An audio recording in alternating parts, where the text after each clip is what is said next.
Donald Trump's election victory sent shockwaves around the world. It was a moment that no one saw coming, a twist in the tale that left everyone stunned. It was like the earth shook, and everyone felt it. The impact was immediate and far-reaching, touching every corner of the globe. Newspapers couldn't print stories fast enough, people couldn't believe it. Headlines screamed the news and social media exploded with reactions. But guess what? America spoke, and they chose a businessman to lead them. The crowds erupted in celebration, and Trump's supporters were ecstatic. Trump's win wasn't just an American story. It was a global event that captured the attention of the entire world. It was a global event. World leaders and international news outlets scrambled to understand what this meant for the future. Why? Because America is a big deal.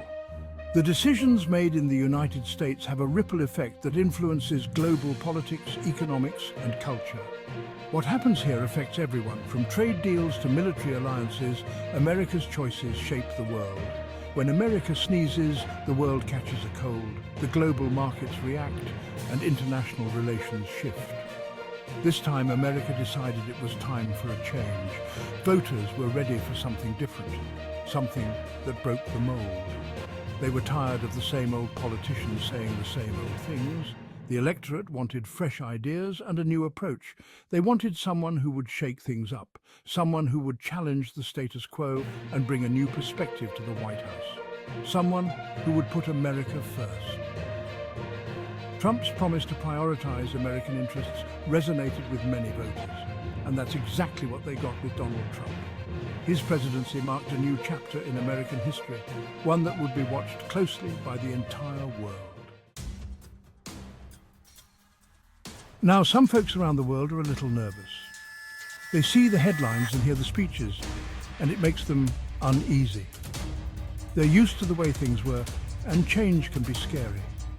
For decades, the global economic landscape has been relatively stable, with established norms and practices. Some countries liked the old way of doing business. They had agreements and partnerships that worked in their favor, ensuring a steady flow of trade and economic benefits. They benefited from America's generosity. The United States has long been a major player in providing aid and support to other nations, helping to build infrastructure and support economies. They're worried that Trump is serious about putting America first. His rhetoric suggests a shift in priorities, focusing more on domestic issues and less on international aid.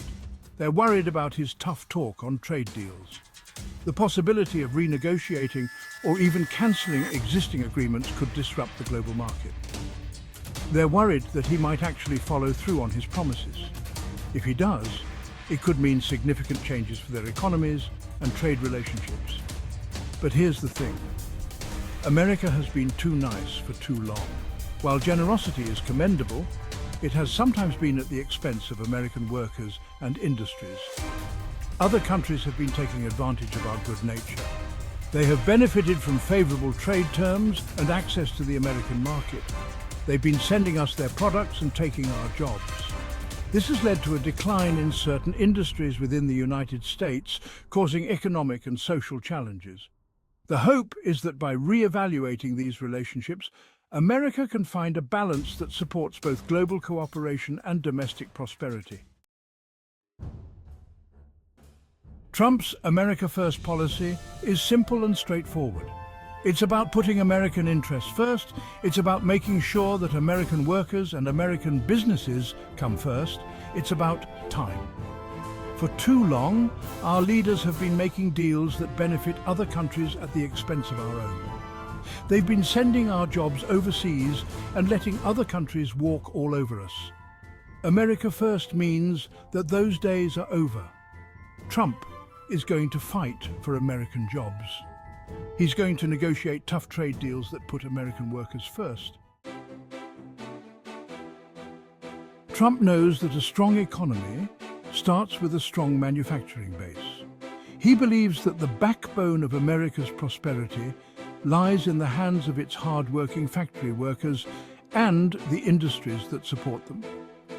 That's why he's made it his mission to bring back manufacturing jobs to America.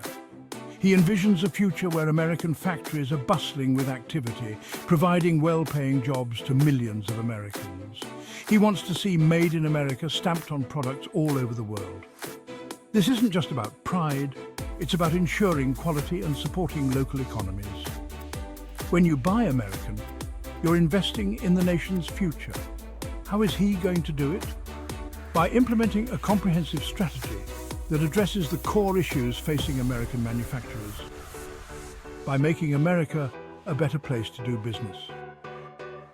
This means creating an environment where businesses can thrive without unnecessary hurdles. He's cutting taxes for businesses, big and small.